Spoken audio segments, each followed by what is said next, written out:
All right, so once you've got steps 1 through 5 done, what we'll do is I'll get you some wire, and everybody's got their dollar turned in, right? So this is steel baling wire. They use it. They sell it at Home Depot with like the concrete stuff, and it is steel wire, but they coat it with oil, so it makes it so that it doesn't rust, which makes it very, very dirty. But we have a sink and we have soap, so you don't have to worry too much about it. So we did step 1. Step 1 was just regular cursive. Step 2 was your wire cursive. Step 3 was to get the measurements down, and then step 4 is to make all your letters the right size, because we want our uppercase letters to be how big? 2.5, and our lowercase letters to be 1 3/4 inches. These are needle nose pliers, and they're used for kind of bending around wire and getting into small places. Right here on the needle nose pliers, in the big in the end where the circle is a cutter, and that will cut the wire. You just have to hit it, and then it's done. And then these pliers, there's 2 different kinds in there, but these pliers there's teeth up here, which is used to grip it. You don't want to grip too much with it, because it'll mangle the wire up a little bit, but it'll hold on to something and it'll turn it.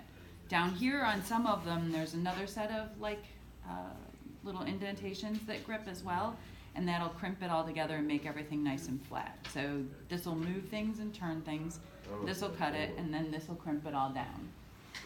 So once you get your wire, the first thing you're going to want to do is to pull it all out and make it a big long thing. Do not do that. What you want to do is you want to keep it, you want to pull out a little bit, and that way if you pull it all out, then you get this long end, and it'll come up and it'll poke you in the eye. So we're not going to do that. We're going to keep it right like this, and we're going to work with it that way. The next thing you need is your number 5. And your number 5 is basically the map of what you're going to do. Everything's going to be this big. It'll be filthy by the time you're finished with it, because again, your hands are filthy. So what you're going to do is we're going to take the wire and we're going to start to figure out how big we want everything to be. You can use your hands or the pliers to bend it. And you don't want to bend it too much, because what ends up happening if you start to stress it, then it will it'll start to break. You may want to come over here and come over my shoulder real quick. Okay. Just wash it over for a second. So we're going to take the wire, we're going to line it up with our map. This is going to look exactly as it does on your paper. It's going to be the same size, the same shape, everything is going to be the same. So we're going to get this, and then I can use the top part of the pliers with the teeth on it if I want to bring it down. And then the other thing I can use is I can use this interior part, or if I hold these 2 pieces together and then just crimp it a little bit there, it'll get it and it'll lay down right next to itself. If you want to like smash things together, you can use the part that doesn't have the teeth on it, and it won't leave nasty little marks on your wire. If you use the part with the teeth on it, it'll make like little chew marks on the wire, and won't look as good. But again, you can use your fingers, you can use the pliers. We're just kind of moving stuff around. This stuff, we've got it to a size where it's going to stay exactly where you'd like it to stay, because of the 2.5 inches and 1 3/4 inches. And then we also have this sticking to my watch. It's still bendable, but once you get it into your name shape, it's pretty sturdy, which is why we chose to do things in the size we chose to do it. So you're going to just go through, get everything clamped down. And actually, I just got a chew mark there that I'm not pleased with, but it'll go away. And once again, I make this look incredibly easy because I've been doing it for so long. But if I just go back and I check it against my map every once in a while, I can get it so that it looks exactly like the piece of paper and exactly like I planned it to look. So that's why we took so much time setting this all up, was so that we can just hold it up to here and know what we need to do. Again, we're not unrolling all this, we're just unrolling it as we need it. And again, I make this look incredibly easy. And it's not. Now you have you can try this as many times as you need to. Do not get, let's say something starts going wrong. If it doesn't look right, stop. You know what I mean? We can always cut that off and start over again, and you'll have a large enough piece of wire that you can have a couple of chances with this. But let's say I don't want to get, if my O doesn't come out the way I want it to do, I don't want to get much further than that and waste more time on it. There's a bunch of wire around that is old too, so if you want to try with an old piece first and see how it goes, you can do that. But if I just keep holding my stuff up to what my plan was and where my map is,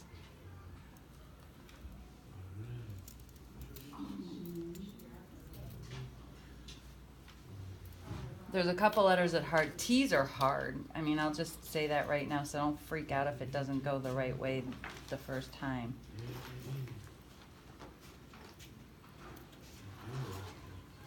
And then too, with my R, I want it to have a little bit of a point on the first part. So if I take this and I crimp it down, and then I pull it back again, it'll give you a nice corner on it. Some of them you want these nice sweeping curves, other parts you'd like a nice 90-degree angle. And again, I'm going to check it back just to make sure I'm at where I'm supposed to be, and I look pretty good.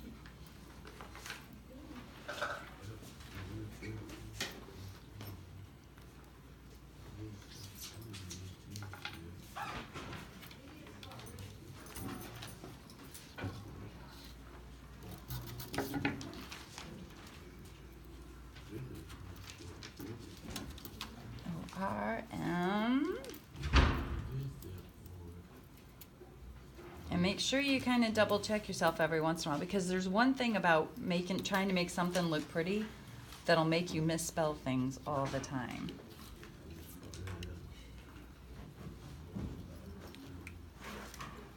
There. Crimp that down.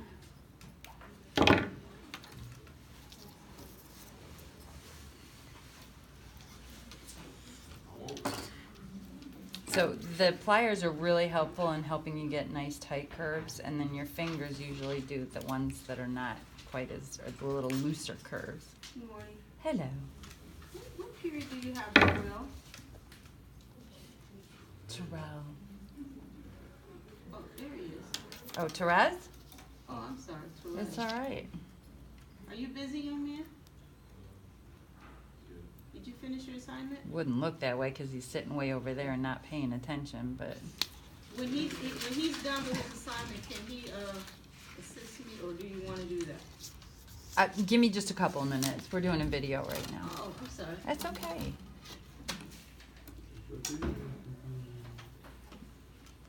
Again, you wouldn't know it because he's sitting way over there and has no idea what's going on over here, but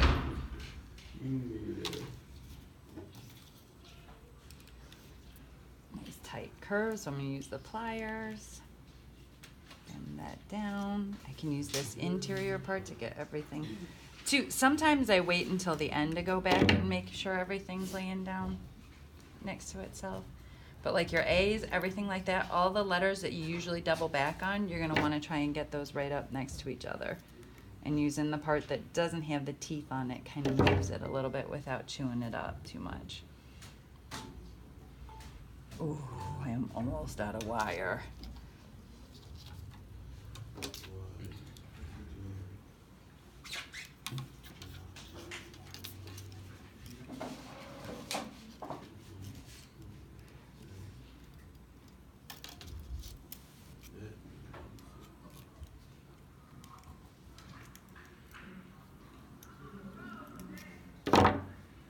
And you're going to be frustrated because I want it to look exactly the way it does on your paper. But I'm really confident that you can do this because, again, I've been doing this for about 15 years and pretty much everybody gets it.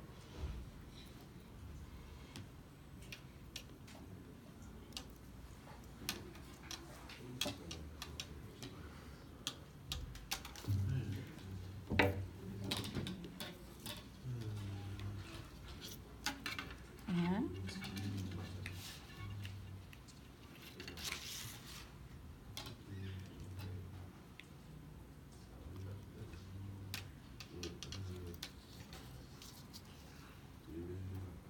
And like I said, by the time you're done with this, your paper is going to be completely dirty.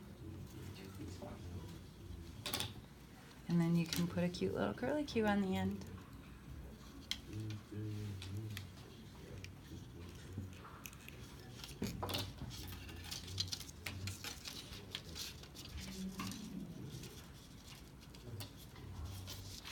And that's that.